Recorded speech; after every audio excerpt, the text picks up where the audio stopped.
como pueden leer ustedes bien, antiinflamatorios no esteroides. Ahí se ha subrayado las letras que forman el acrónimo de AINES, ¿sí? Usualmente para llamar a este grupo de fármacos se le denomina AINES, antiinflamatorios no esteroides. Eso supone que probablemente si hay antiinflamatorios no esteroides, hay antiinflamatorios esteroides. Efectivamente, hay antiinflamatorios que, son de otro tipo. Entonces, en la familia de los antiinflamatorios en farmacología hay dos grupos.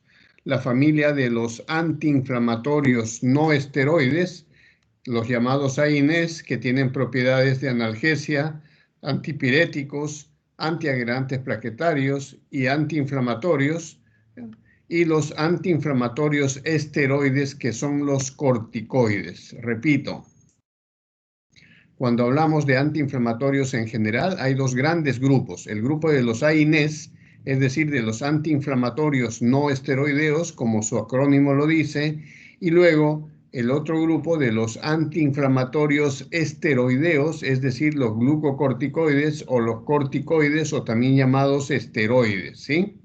Entonces hay que distinguir estos dos grupos porque son dos grupos farmacológicos totalmente diferentes farmacológicamente, aunque comparten una propiedad que es el efecto antiinflamatorio. Sin embargo, solo los antiinflamatorios no esteroides tienen, además del efecto antiinflamatorio, el efecto antipirético, antiagregante plaquetario, etcétera, ¿sí?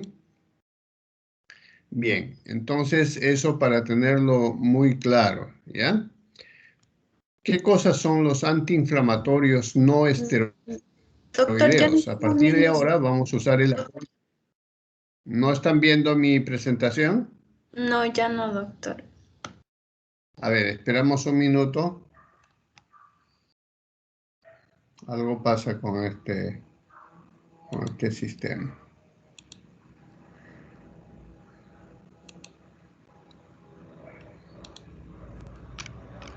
Bien, creo que nos habíamos quedado acá, ¿verdad? Sí. Entonces, solamente para recalcar que hay dentro del gran grupo de antiinflamatorios hay dos grupos. El grupo de los antiinflamatorios no esteroideos, o sea, los AINES, de los cuales vamos a ocuparnos ahora, y el grupo de los antiinflamatorios esteroideos. Dos grupos farmacológicos, decía, totalmente diferentes, pero que comparten una propiedad que es la propiedad de el efecto antiinflamatorio, ¿sí? Los antiinflamatorios no esteroideos son, junto con los antibióticos, los fármacos más numerosos dentro de los medicamentos y probablemente los más usados, igualmente los que más efectos secundarios causan.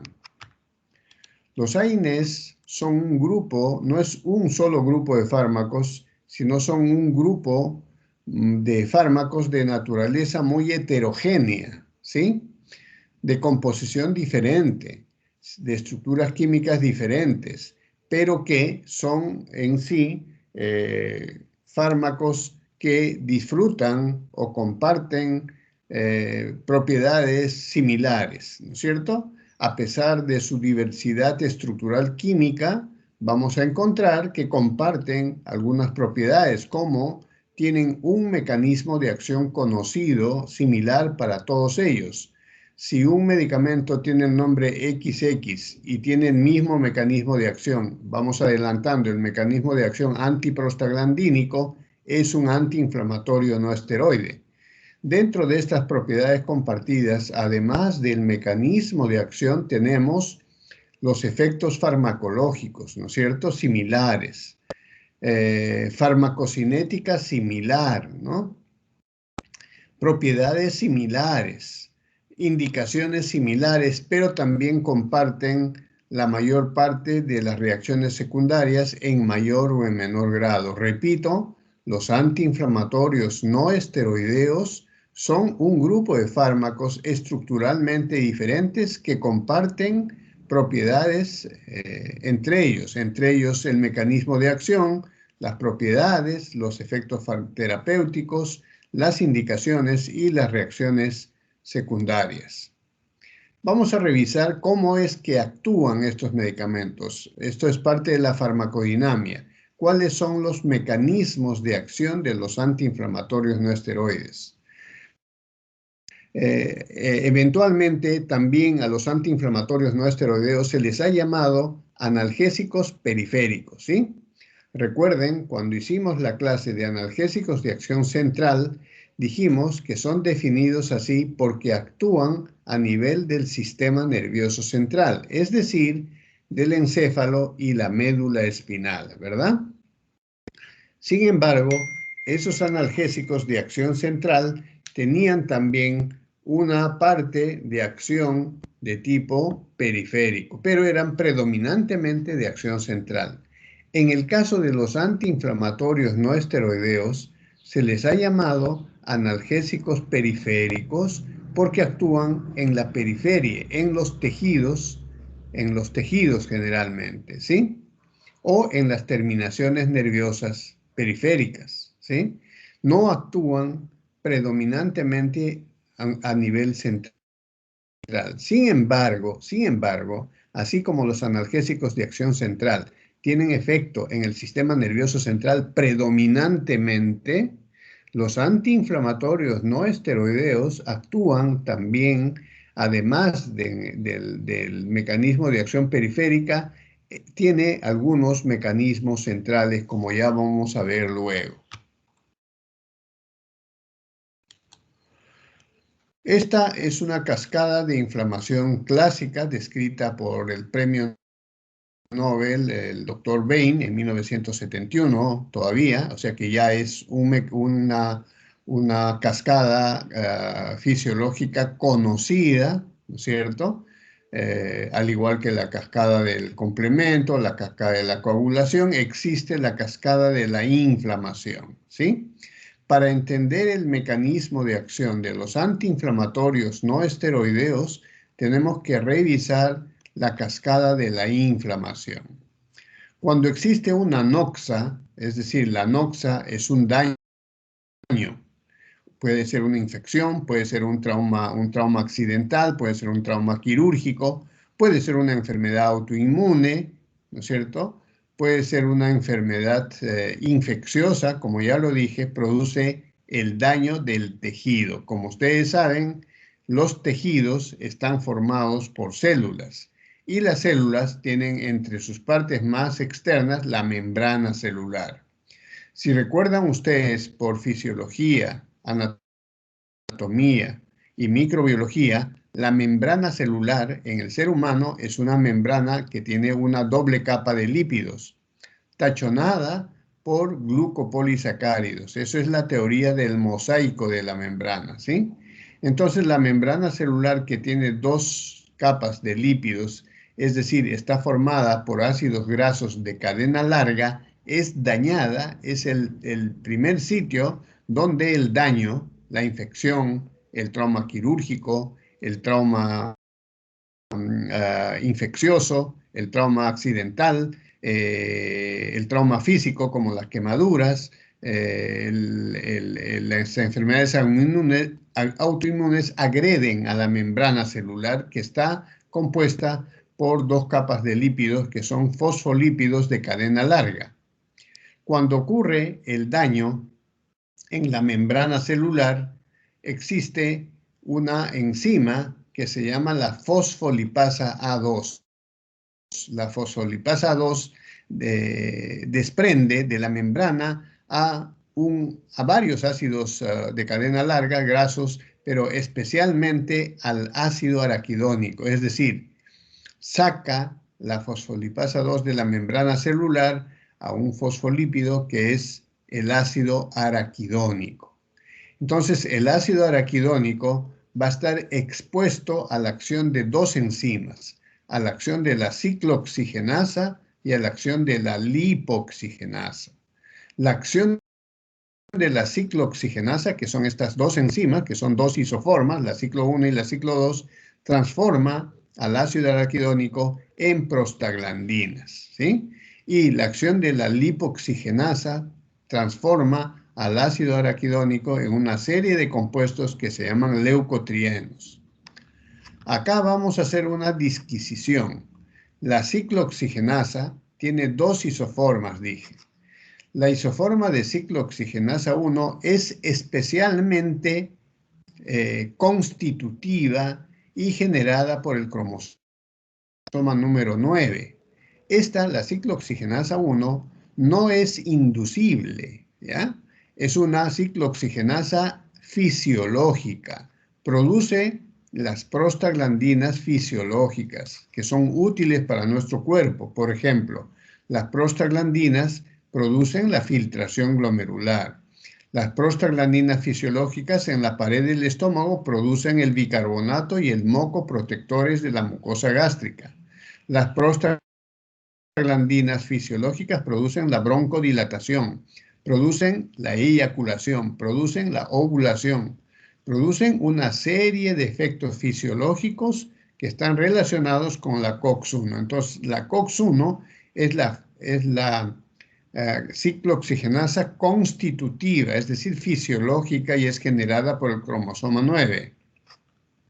En cambio, la ciclooxigenasa 2 es la ciclooxigenasa inducida por el daño, por la noxa, y su acción sobre el ácido araquidónico va a dar como resultado la producción de prostaglandinas inflamatorias, aquellas que producen los signos que nosotros vemos en la inflamación, es decir, la hinchazón, el edema, el calor, el rubor, el dolor y la impotencia funcional, ¿ya? Inducida. Sin embargo, la ciclooxigenasa, esto recuerden es de 1971, la ciclooxigenasa puede tener características de ser fisiológica a nivel del cerebro y a nivel del miocardio. Recuerden, para distinguir entonces, una vez que la membrana celular ha sido dañada y la fosfolipasa 2 es una enzima, ha desprendido de la membrana celular al ácido araquidónico,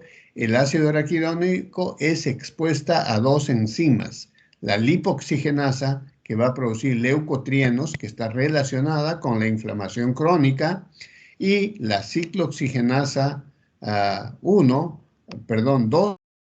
2, que es inducida, solamente existe cuando hay daño, ¿ya? Transforma el ácido araquidónico en prostaglandinas malas o prostaglandinas que tienen que ver con la inflamación. Esta es inducida, la ciclooxigenasa 2, y está mediada o regulada por el cromosoma 1, a diferencia de la ciclooxigenasa que es fisiológica. ¿Por qué hago esa distinción de ciclooxigenasa 1 y ciclooxigenasa 2? Porque hay antiinflamatorios cuyo mecanismo de acción es la inhibición de ambas o solamente predominantemente de una de ellas. Entonces, si yo tengo a un antiinflamatorio que es no selectiva y que inhibe la ciclooxigenasa 1 y 2, claro, si inhibe la ciclooxigenasa 2 voy a eliminar o voy a inhibir la producción de prostaglandinas inflamatorias y eso es benéfico. Pero también voy a inhibir a la ciclooxigenasa 1 que va a producir las prostaglandinas buenas y eso es malo. ¿Por qué? Porque si yo inhibo a las prostaglandinas que producen moco gástrico y bicarbonato, que son factores protectores de la mucosa gástrica, el ácido clorhídrico del estómago va a producir irritación y va a producir úlcera gástrica o incluso perforación. Solamente para alcanzarles un dato, el efecto antiinflamatorio de los esteroides, su mecanismo de acción es inhibir a la fosfolipasa 2, o sea, es un nivel más alto. Sin embargo, los antiinflamatorios esteroides tienen otras características además de esto. Bien, una vez más, los ácidos que se obtienen de la membrana celular a través de la fosfolipasa 2, que es el ácido araquidónico, va a ser por acción de los antiinflamatorios no esteroides, va a bloquear a la ciclo 1 que es constitutiva, y a la ciclo 2. A este tipo de antiinflamatorios no esteroides se llama no selectivo. Cuando bloquea a la ciclo 1 y a la ciclo 2 se llama antiinflamatorio no selectivo.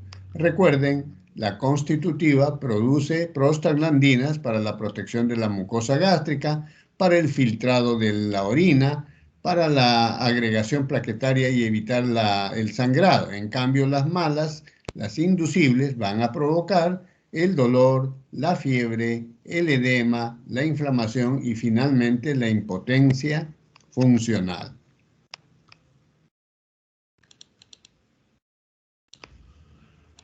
Esto es muy importante de comprender. Vamos a ver algunas características diferenciales de la ciclo 1 y la ciclo 2, aunque ya hemos adelantado algo. Dijimos, la ciclo 1 es constitutiva, por lo tanto es fisiológica, ¿no? No es inhibida por los corticoides, ojo.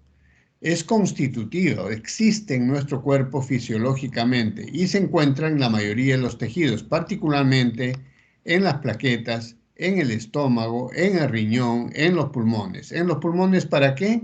Para producir broncodilatación. ¿En los riñones para qué? Para producir filtrado glomerular. ¿En el estómago para qué? Para producir moco y bicarbonatos que protegen la pared de la mucosa gástrica. Y en las plaquetas para producir agregación plaquetaria, es decir, para producir coagulación, ¿sí? Cuando uno tiene una herida, las plaquetas se agregan.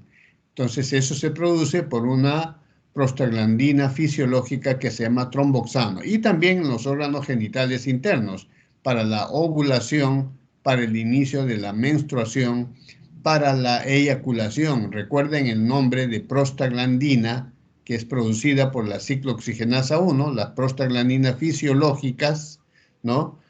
Toman su nombre de una glándula que es la próstata, una secreción de la próstata, que de ahí se llama prostaglandinas. Eso es historia, ¿sí? La inhibición por los AINES de estas prostaglandinas o de la ciclooxigenasa 1, recuerden, los AINES pueden inhibir, especialmente no selectivos, la ciclooxigenasa 1, pueden producir efectos adversos. En cambio, la ciclooxigenasa 2 inhibe, esta sí es inhibida por los corticoides, por eso que los AINES comparten esa propiedad a nivel de la fosfolipasa 2, ya lo dijimos, es inducible por los estímulos, daños y lesiones inflamatorios, pero, repito, y acá tienen que poner toda su atención, es constitutiva en el sistema nervioso y en el corazón.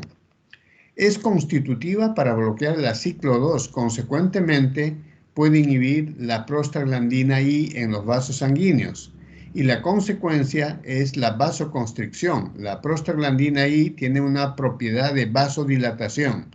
Si nosotros le inhibimos en el sistema nervioso y en el corazón, vamos a provocar vasoconstricción. Por lo tanto, podemos tener hemorragia cerebral o infartos de miocardio, ¿sí? Vasoconstricción y agregación plaquetaria. Recuerden, la agregación plaquetaria en las coronarias produce infarto de miocardio. Entonces, dijimos que el mecanismo de acción de los antiinflamatorios es predominantemente periférica, es decir, actúa en el tejido lesionado. ¿Cómo actúa? Bloqueando la producción de prostaglandinas, inhibiendo la ciclooxigenasa, puede ser selectivamente o no selectivamente.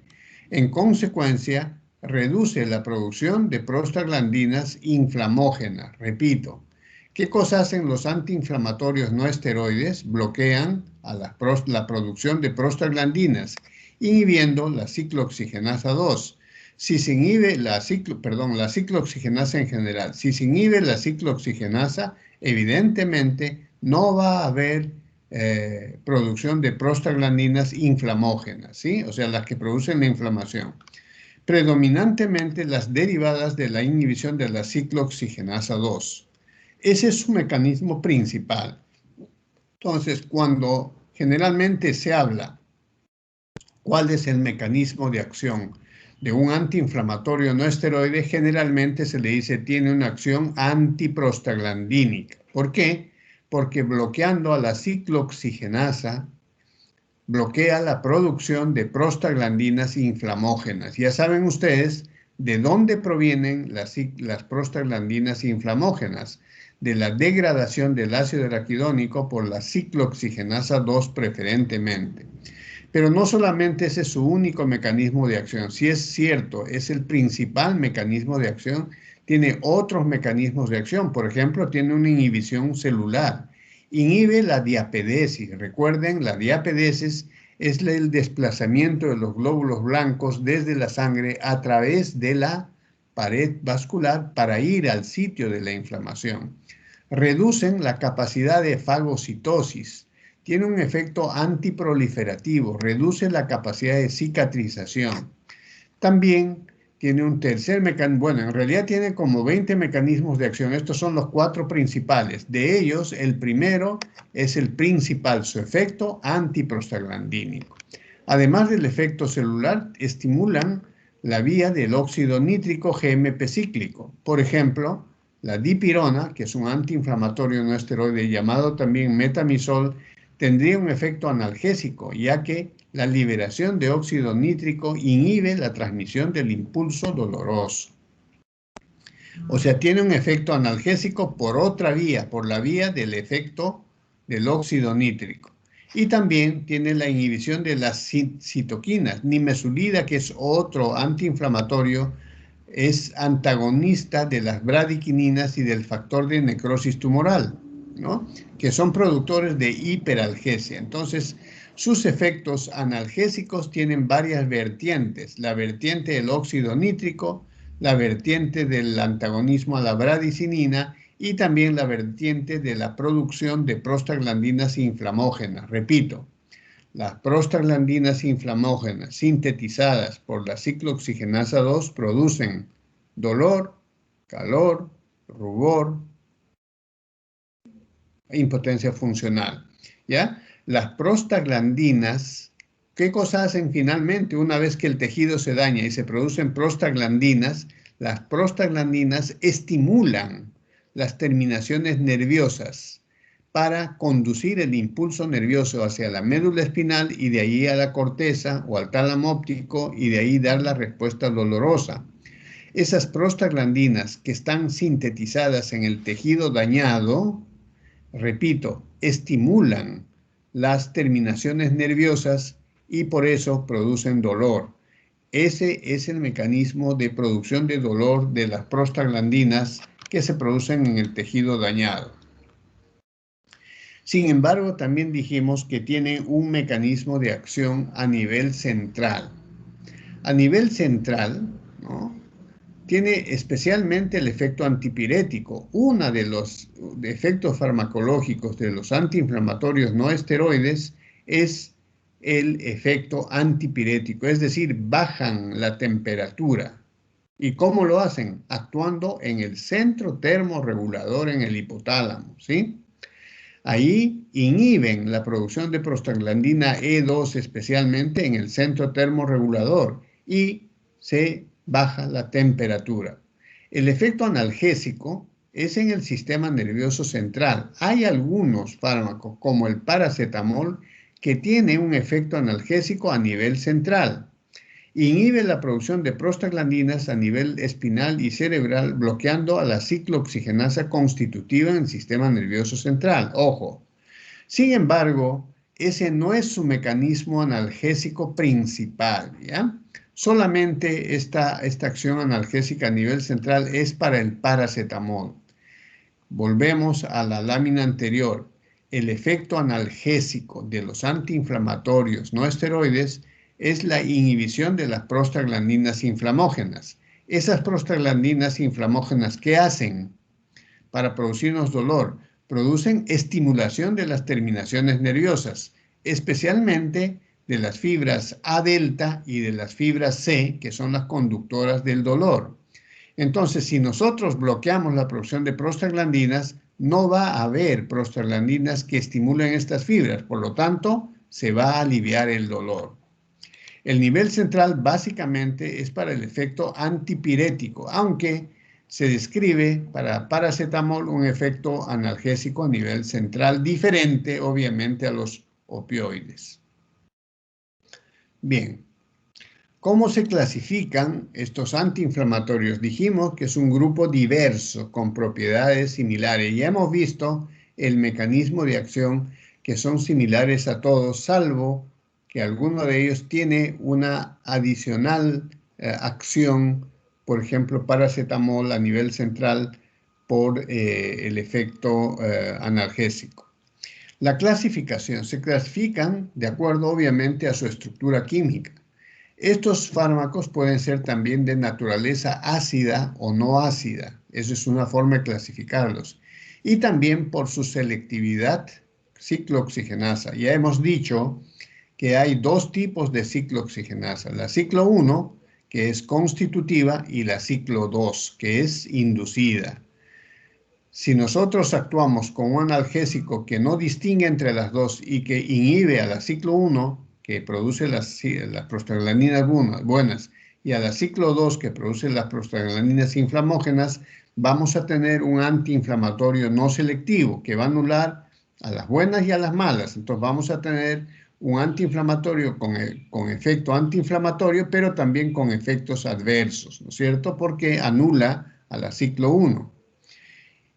Y vamos a ver entonces estos tres tipos de clasificaciones de los fármacos de este grupo de antiinflamatorios no esteroides.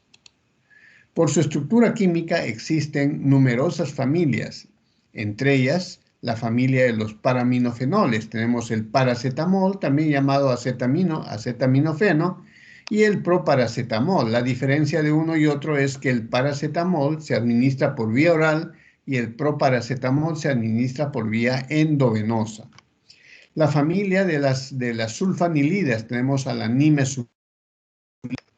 La familia de las pirazolonas, otro grupo que contiene a la dipirona, o también llamado metamisol, es uno de los antipiréticos más usados, ¿ya? Existen otros de este grupo, la fenilbutazona, la oxifenbutazona, que ya está en desuso porque provoca aplasia medular. El grupo Oxicam es un grupo también que tiene al piroxicam como su prototipo y a otros lornoxicam, tenoxicam, meloxicam como el grupo. De estos, los más usados son el paracetamol, el metamisolodipirona y el piroxicam. Pero no son los únicos 4 grupos, existen muchos más. El grupo importante de los salicilatos, donde está el ácido acetil salicílico, que es la aspirina, y otros más en este grupo. El grupo de los fenamatos, donde hay 3 subgrupos. El grupo de los arilantranílicos, donde su prototipo es el ácido mefenámico y el ácido flufenámico. El grupo pirroloacético, también muy importante, el ketorolaco, que tiene un efecto analgésico potente, pero que también es el antiinflamatorio con más efectos secundarios de todos. El ketorolaco, que es el derivado del grupo fenamato, que son los pirroloacéticos. El ketorolaco, si bien tiene un efecto analgésico importante, es un antiinflamatorio no esteroide y es el antiinflamatorio no esteroide que tiene los más variados efectos secundarios y mayores que todos los demás. Existe el grupo del ácido nicotínico, donde está el clonixinato y lisina, los derivados del ácido arilacético, donde está el diclofenaco, que es uno de los antiinflamatorios más usados, los derivados del indol y los indolacéticos, la indometacina, que es uno de los más usados, es su prototipo. Los derivados de los arilpropiónicos es tal vez el grupo que contiene a los antiinflamatorios más usados, el ibuprofeno y el naproxeno, que son muy populares y se venden incluso sin receta. El grupo de las naftilalcanonas, el nabumetón. Resumiendo, de este grupo tenemos al paracetamol. Sin embargo, hay que hacer una aclaración. Si bien es cierto, en los libros de farmacología, todavía el paracetamol está dentro del grupo de los antiinflamatorios no esteroides, tomando en cuenta que conceptualmente, si uno dice antiinflamatorio no esteroide, estamos asumiendo intrínsecamente que el efecto antiinflamatorio es el efecto que caracteriza estos fármacos. Sin embargo, el paracetamol y el proparacetamol no tienen efecto antiinflamatorio, es decir, no disminuyen el edema. Recuerden, la inflamación, como se ve, es hinchazón, edema, dolor, calor, rubor e impotencia funcional. Eso lo conocemos por fisiología y sabemos por qué se producen, ¿sí? El paracetamol no tiene efecto antiedematoso, antiinflamatorio, solamente tiene efecto antipirético y analgésico, ¿sí? Repito, entonces en los libros de tratamiento del dolor, el paracetamol está en el grupo de los analgésicos no opioides, ¿sí? Todos los demás sí tienen un efecto antiedematoso, antifebril, antieritematoso, pero el paracetamol solamente tiene un efecto antipirético y analgésico, no tiene efecto analgésico, ¿sí? Del grupo de las pirazolonas, llamar la atención sobre la dipirona, también llamado metamisol, muy usado como antipirético y como analgésico. Tenemos nombres especiales, novalgina, varalgina, reprimán, etc. La dipirona o metamisol es muy usado como antipirético. Sin embargo, este grupo tiene una observación que está asociado con trastornos hematológicos como la agranulocitosis y en el caso de oxifenbutazona con aplasia medular, razón por la cual ha sido retirado del mercado mundial, ¿sí? De estos grupos hay que rescatar el ácido acetil salicílico, cuyo nombre comercial es la aspirina, muy antiguo, deriva del sauce blanco, de la corteza del sauce blanco, y que tiene múltiples propiedades a diferentes dosis, ya vamos a ver luego. Del grupo del fenamato tenemos a los arilantranílicos, que es el ácido mefenámico, muy usado para el tratamiento de la dismenorrea. De los pirroloacéticos, el ketorolaco, muy usado como analgésico posoperatorio. Del grupo de los arilacéticos, el diclofenaco, antiinflamatorio general, muy usado. La indometacina, un potente antiinflamatorio, pero con efectos secundarios que se presentan rápidamente, por lo tanto no se pueden usar más de 3 días. Sin embargo, tiene algunas indicaciones en los recién nacidos con persistencia del ducto arterioso, importante, ¿ya? Y los derivados del ácido arilpropiónico, que son los más usados, el ibuprofeno y el naproxeno, tanto como antipiréticos como antiinflamatorios. Esa es la primera clasificación por su estructura química. Además de esto, estábamos en el grupo I, hay un último grupo, el último grupo J por su estructura química, que agrupa a los llamados antiinflamatorios COXIB. ¿Por qué les llaman así? Porque son inhibidores selectivos de la ciclooxigenasa 2, por lo tanto, asumiríamos que no tienen un efecto gastrolesivo importante y efectivamente son mejor tolerados por el estómago y pueden tener menor riesgo para producir úlcera gástrica, sangrado gastrointestinal. Acá tenemos a varios de los cuales algunos ya han sido retirados del mercado por algunos efectos secundarios serios.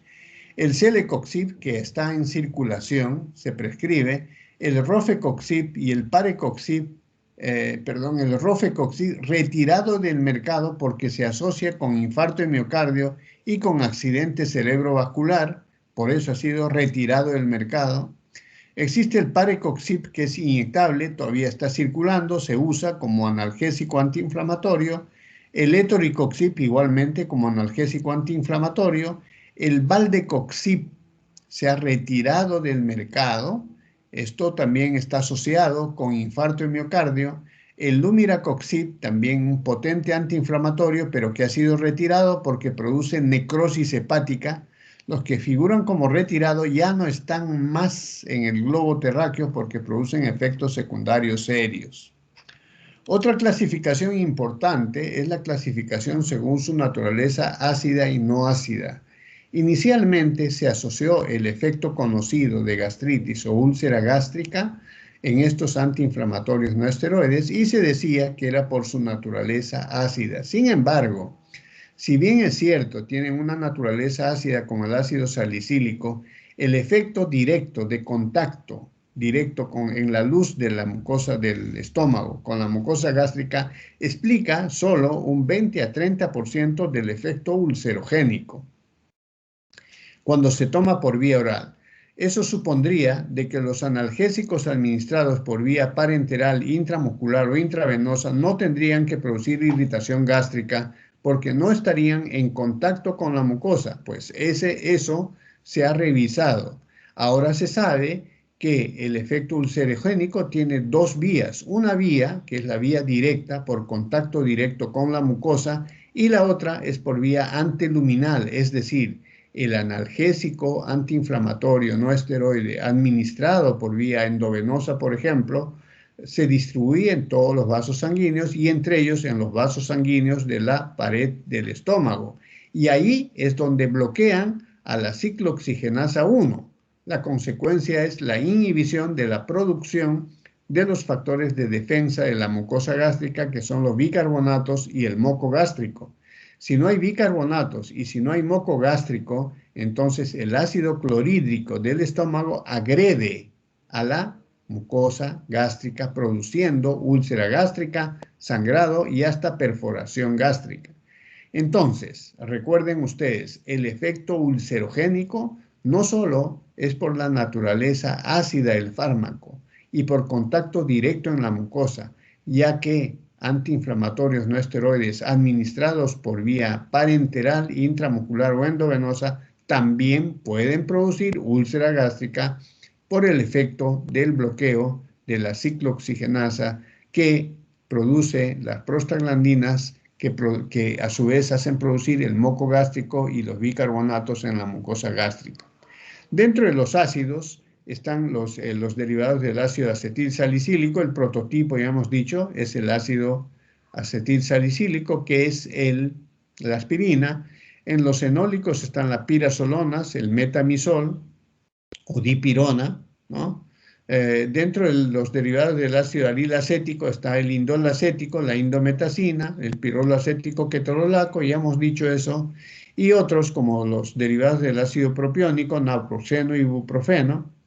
Pero también existen los no ácidos, ¿no? Que son las sulfonilidas, la nimesulida. Si bien es cierto, tienen un menor potencial de ulcerogénesis o de gastrolesividad, las sulfonilidas pueden producir reacciones dérmicas importantes y problemas de tipo hematológico, ¿no? No ácidos como los paraminofenol. El paraminofenol, especialmente el paracetamol, no tiene efecto irritante gástrico. Se puede dar en todos los pacientes, incluso en aquellos que tienen gastritis.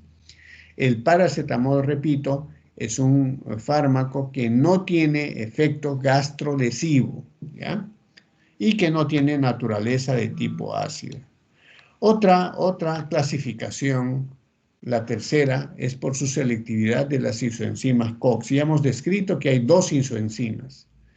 Hemos dicho que la ciclooxigenasa 1 tiene efecto broncodilatador, produce prostaglandinas, que son broncodilatadoras, que producen el filtrado glomerular, que producen actividades en los aparatos genitales externos, que producen protección de la mucosa gástrica. Eso hace las prostaglandinas que son producidas por la ciclooxigenasa 1. También el efecto agregante plaquetario. La ciclooxigenasa 1 produce una prostaglandina que se llama la tromboxano A2, que cuando hay una lesión de un vaso produce una agregación plaquetaria inhibiendo la hemorragia. Sin embargo, cuando hay lesiones ateromatosas que sangran y que producen agregación plaquetaria en los vasos sanguíneos del corazón, puede obstruir el vaso y producir un efecto de infarto. Entonces, si nosotros usamos un medicamento que tenga un efecto antiagregante plaquetario en estos casos, podemos tener un efecto terapéutico, y es así que la aspirina, el ácido acetilsalicílico, a dosis bajas, es decir, de 75 a 100 miligramos, dosis única diaria, tienen un efecto antiagregante plaquetario y se usan terapéuticamente en la prevención de la trombosis coronaria, ¿sí? Importante eso. O sea, un efecto fisiológico hemos convertido un efecto profiláctico de prevención de la agregación plaquetaria en los vasos coronarios. Pero también, si es que administramos mucha aspirina, podemos producir un efecto hemorragíparo, ¿no es cierto? En los pacientes que no tienen problemas coronarios, administrar aspirina, su sangre puede no coagular porque tiene un efecto antiagregante plaquetario. Existen la mayoría de antiinflamatorios no selectivos, es decir, bloquean la ciclo 1 como la ciclo 2. Por lo tanto, producen efecto antiinflamatorio, pero también efectos secundarios como la retención de orina, como la broncoconstricción, como la inhibición de la filtración glomerular, la disminución del ácido, de los bicarbonatos y del moco gástrico, y por lo tanto, al ser no selectivos, actúan sobre la ciclo 1 y ciclo 2, produciendo efectos antiinflamatorios benéficos, pero también efectos secundarios en mayor o en menor grado. Y tenemos los inhibidores selectivos de la ciclo 2, por lo tanto, inhiben las prostaglandinas malas. Eso sería bueno y así se pensó inicialmente, no tenía un efecto gastrolesivo, etc. Pero se ha comprobado que tienen riesgo de producir infarto de miocardio y accidente cerebrovascular. Por lo tanto, no están exentos, si bien es cierto, hay un nivel de gastroprotección, hay un nivel de elevación de riesgo de infarto de miocardio y de accidente cerebrovascular. Por lo tanto, estos se utilizan de manera que tome en cuenta estos efectos secundarios que son graves. Vamos a revisar un poco la farmacocinética. En general, todos se absorben bien por vía oral, ¿sí? No tienen básicamente un nivel de first pass o de metabolismo de primer paso importante, por lo tanto, tienen una alta biodisponibilidad. Y cuando llegan a la sangre tienen una alta ligazón con las proteínas, es decir, tienen del 90 al 98% de ligadura a proteínas. Recuerden, la albúmina es el transportador de los fármacos y esto hace que estos antiinflamatorios tengan muchos efectos de tipo de interacciones medicamentosas. Si, por ejemplo, la albúmina, imaginen ustedes un carro con 10 asientos para transportar los medicamentos. Entonces, yo estoy usando dos medicamentos, uno, un antiinflamatorio y digamos un antidiabético oral. Y los dos necesitan a la albúmina, que es este carrito de 10 asientos. El antiinflamatorio se ocupa 9, ¿sí? Y el antidiabético oral necesita 5 y solo le queda uno. Esos 4 cupos que necesita el antidiabético oral se quedan en el plasma libres. Y como ustedes saben por sus primeras clases, la fracción libre es la que tiene efecto. Entonces, elevaríamos el efecto hipoglicemiante de los antidiabéticos orales y por lo tanto tendríamos hipoglicemia. Entonces, el hecho que la mayor parte de los antiinflamatorios no esteroides ocupen mucho transportador proteínico, la albúmina, una ligadura proteica mayor de 90%, los hace proclives a tener interacciones medicamentosas muy numerosas. Por lo tanto, tenemos que tener muy en cuenta si nosotros asociamos un antiinflamatorio no esteroide con otro medicamento. Bien, la vida media varía de 6 horas hasta más de 12 horas. La excreción generalmente es biliar, salvo para el paracetamol. Vamos a pasar a otra. La siguiente era básicamente lo mismo que la anterior. La disponibilidad es, ya hemos dicho, alta biodisponibilidad por vía oral y la unión a proteínas es también muy alta. El tiempo de vida media es variable en los antiinflamatorios no esteroides y aquellos que tienen menos tiempo de vida media tienen un intervalo menor de administración. Por ejemplo, aspirina tiene 0.25 horas y se administra cada 6 horas en el caso de un efecto antiinflamatorio. Igualmente el acetaminofeno. En cambio, otros como el naproxeno tiene 12-14 horas de vida media, por lo tanto podemos administrar una o dos dosis diarias. La excreción generalmente es renal, excepto para paracetamol. La biotransformación se transforma generalmente en el hígado y se elimina por el riñón, básicamente, ¿no? Paracetamol también por la vía biliar y por las heces.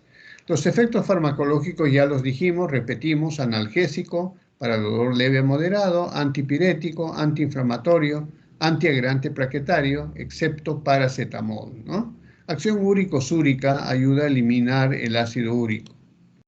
Las reacciones adversas son numerosas, ya hemos conversado también de la úlcera gástrica, ya hemos dicho por qué se produce.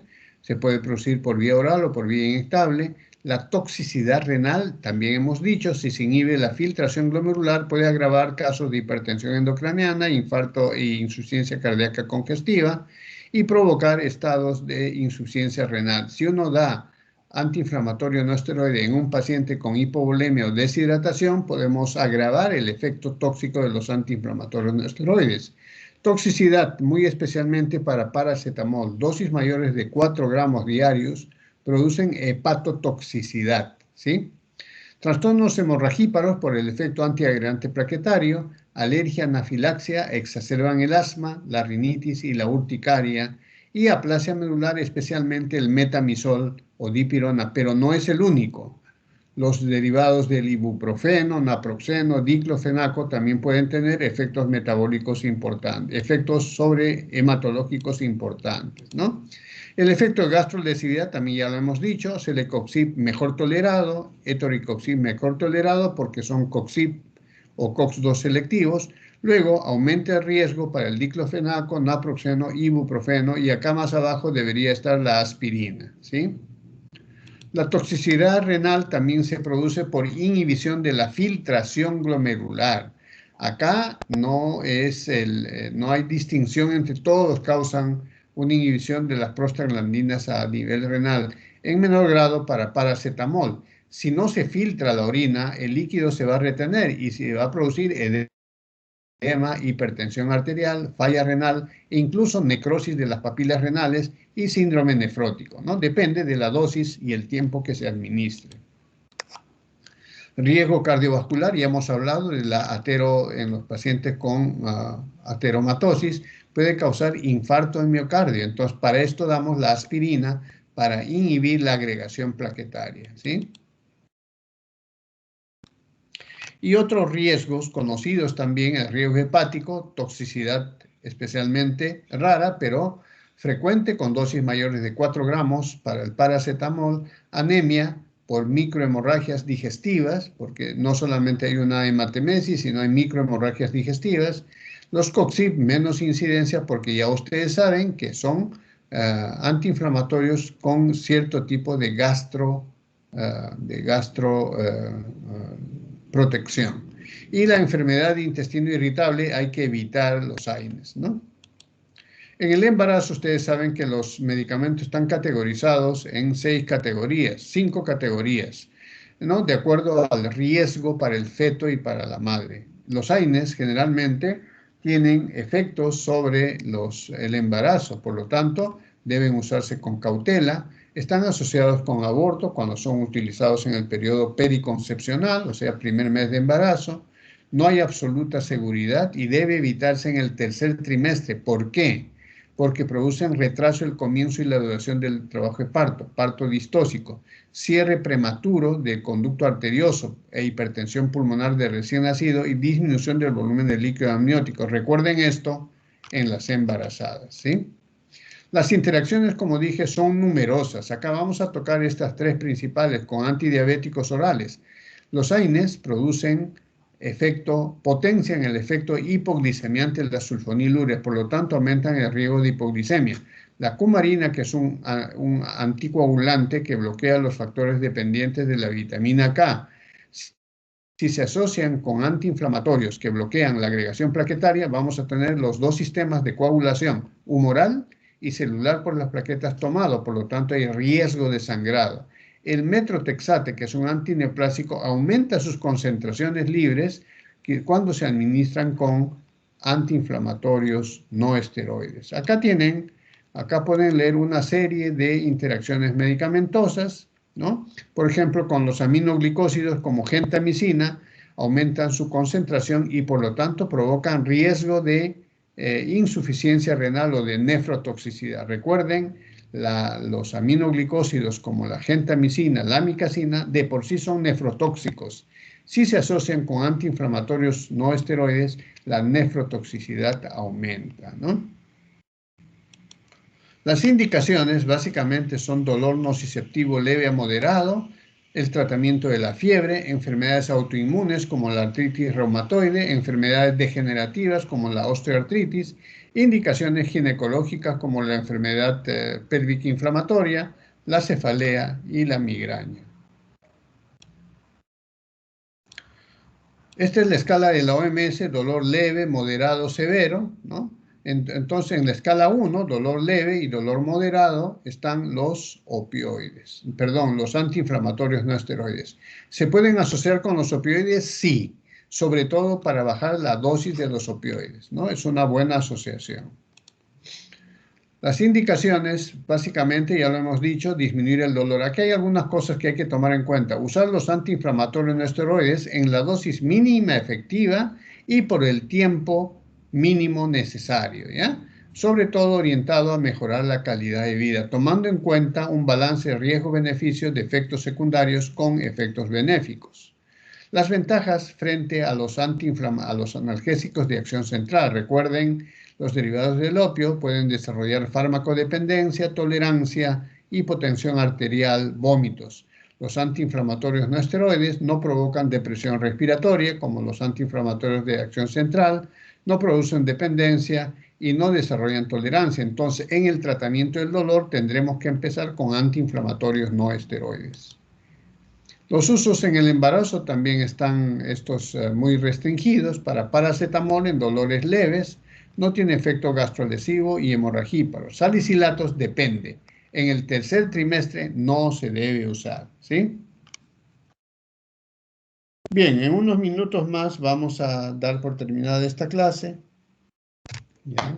Para dar paso a la siguiente clase de la doctora. Usos en ginecología, dismenorrea, también ya lo hemos dicho, y enfermedades inflamatorias asociadas al antibiótico que sea necesario. Por ejemplo, enfermedad pélvica inflamatoria, donde nosotros podemos dar el antibiótico, una tetraciclina asociada a un antiinflamatorio no esteroide. Acá ya voy a pasar a las individualizaciones de cada uno, diciéndole las dosis de paracetamol, ya lo dijimos, no más de 4 gramos al día por la hepatotoxicidad. Los salicilatos como antiinflamatorios, dosis de 325 hasta 650. Sin embargo, como antiagregantes plaquetarios solamente en caso de prevención coronaria. Aló. En unos minutos termino, ¿sí? 2, 3 minutos más, ¿sí? Ya. El diclofenaco igualmente para enfermedades osteoarticulares y como efecto anti-inflamatorio en términos generales. Recuerden, la inflamación está presente desde una faringitis hasta una osteoartritis. Si es una faringitis, es un problema infeccioso, por lo tanto yo doy el antibiótico necesario, digamos amoxicilina, más un antiinflamatorio no esteroide para disminuir la inflamación. Entonces estoy tratando la inflamación y la infección. Igualmente el ibuprofeno, ahí están las dosis, pueden leerlas claramente, no hay necesidad de que yo las repita. Es uno de los más usados como antipirético en niños sobre todo, y también en adultos. En niños también se utiliza el metamizol, que es la dipirona.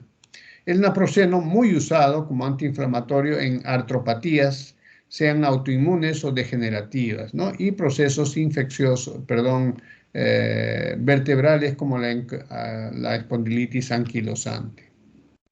Y seguimos con el metamizol, ya lo dijimos, esas son las dosis. El ketorolaco, también ya dijimos, está indicado en cólico nefrítico, muy útil como analgésico, ¿sí? Lo vamos a eliminar. El ácido mefenámico, igualmente como tratamiento para tratamiento para la dismenorrea. Y el celecoxib, que es muy indicado como antiinflamatorio, junto con el etoricoxib, que son los coxib más usados, ¿sí? La dosis es de 100 a 200 miligramos, una o dos veces al día. En el caso de etoricoxib, las dosis pueden ser de 90, 120 o 70 miligramos una vez al día. El celecoxib se da 2 días. Estos dos, el celecoxib y el etoricoxib, son COX-2 selectivos, por lo tanto pueden ser útiles en pacientes con gastritis, ¿sí? Bien, hemos terminado la clase y cualquier pregunta pueden hacérmela a mi correo o ya no tenemos tiempo para las preguntas porque ya tienen otra clase, ¿sí? Bien, con esto hemos terminado la clase y quedan sus preguntas para contestarlas por correo o en cualquier momento que nos reunamos, ¿sí? Hola, profesor, buenos días. Puede Sí, continuar si necesitan las preguntas los alumnos, no hay problema. ya, ok. Entonces, si hay preguntas, estoy atento a sus preguntas. Doctor, buenos días. Una consulta. En el caso de que se presenten alergias o, bueno, alguna reacción adversa, ¿hay algún antagonista para este tipo de fármacos, como por ejemplo los que contienen sulfa? Sí, a ver, especialmente había bueno, uno puede hacer hipersensibilidad, o sea, reacciones alérgicas desde una urticaria hasta un problema anafiláctico con cualquier fármaco, eso es claro, ¿no? Con los fármacos antiinflamatorios esteroides se pueden presentar, ya lo dijimos. Por lo tanto, si hay una reacción anafiláctica o una reacción simplemente alérgica, puede ir desde una erupción dérmica, que es la urticaria, hasta edema de laringe o broncoespasmo. Recuerden que la dilatación de los bronquios depende de las prostaglandinas fisiológicas. Si nosotros bloqueamos las prostaglandinas fisiológicas, en un paciente asmático puede agravar el asma bronquial, especialmente con el uso de ácido acetil salicílico, ¿sí? Hay lo que se conoce el asma fatal, un asma que es difícil de revertir cuando está asociado al consumo o a la reacción de aspirina, por ejemplo, ¿no? En esos casos, simplemente, si uno conoce que es alérgico a la aspirina, debe evitar tomar la aspirina porque puede tener, repito, desde erupciones dérmicas como la urticaria o el edema angioneurótico, el edema palpebral o edema de laringe y broncoespasmo. En esos casos hay que evitar. Ahora, si uno no sabe y ha tomado un antiinflamatorio y tiene una reacción alérgica, lo único que queda es tratar esa reacción alérgica. Y para el tratamiento de las reacciones alérgicas tenemos recursos terapéuticos como los antihistamínicos por vía endovenosa y los corticoides, y lo repito, los corticoides como dexametasona, metilprednisolona, para inhibir la reacción alérgica, la degranulación. Recuerden, se producen ronchas, urticaria y edema de laringe o edema angioneurótico por la liberación de histamina, ¿verdad? Entonces nosotros tenemos que usar antihistamínicos y corticoides para evitar la degranulación de la histamina. En cambio, si hay una reacción violenta, por ejemplo, se le administra intramuscularmente diclofenaco y hay una reacción de anafilaxis, donde se aplique este medicamento tiene que tener el kit antialérgico, es decir, una jeringa prellenada de adrenalina. La adrenalina es el único tratamiento para la anafilaxis y el shock anafiláctico. ¿Por qué? Porque hay una vasodilatación sistémica que provoca una hipotensión y una hipoperfusión.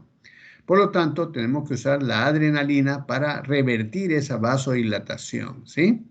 Entonces, el tratamiento de la anafilaxis tiene también su acción inmediata con adrenalina o epinefrina y el tratamiento de mantenimiento con corticoides y antihistamínicos endovenosos. Entonces, mucho cuidado en la aplicación, sobre todo intramuscular, de estos medicamentos. Siguiente pregunta. Muchas gracias.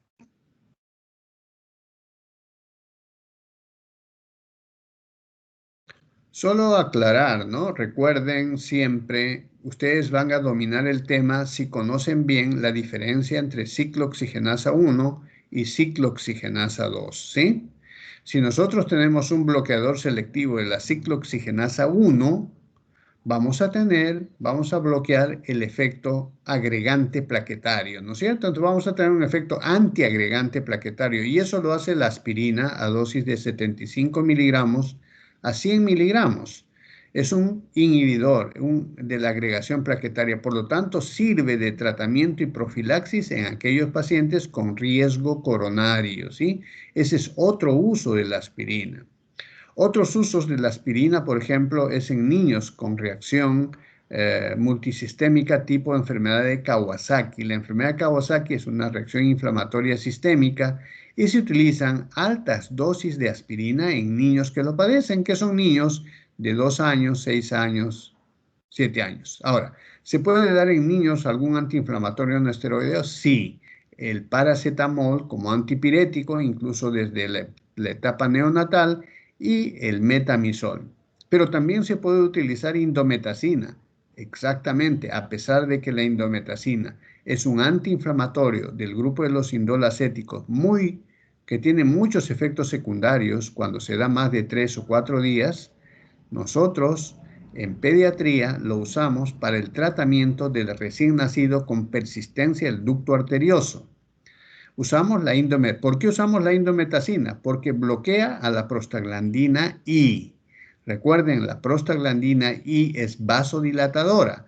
Si nosotros la bloqueamos, vamos a producir la vasoconstricción del ducto arterioso, por lo tanto, vamos a evitar que la sangre se mezcle de la aorta a la arteria pulmonar, que es el ducto arterioso y que es una cardiopatía congénita que se puede controlar con la indometacina, ¿sí? Entonces sí se puede utilizar en ciertas indicaciones perfectamente establecidas. Ahora, una cosa más para aclarar. Mucha toxicidad se ha producido por la ingesta de paracetamol. Si estamos diciendo que parece ser el más inocuo, parece ser el más popular, sí, se usa en forma extendida. Y eso ha producido hepatotoxicidad en niños. Entonces ahí hay problemas. La hepatotoxicidad se produce cuando hay dosis mayores de 4 gramos. Muy bien, me están pidiendo que ya termine su delegada. Aló. Doctor, buenos días.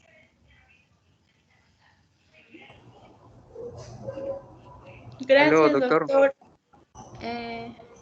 Sus diapositivas ya han sido colgadas. Muchas gracias.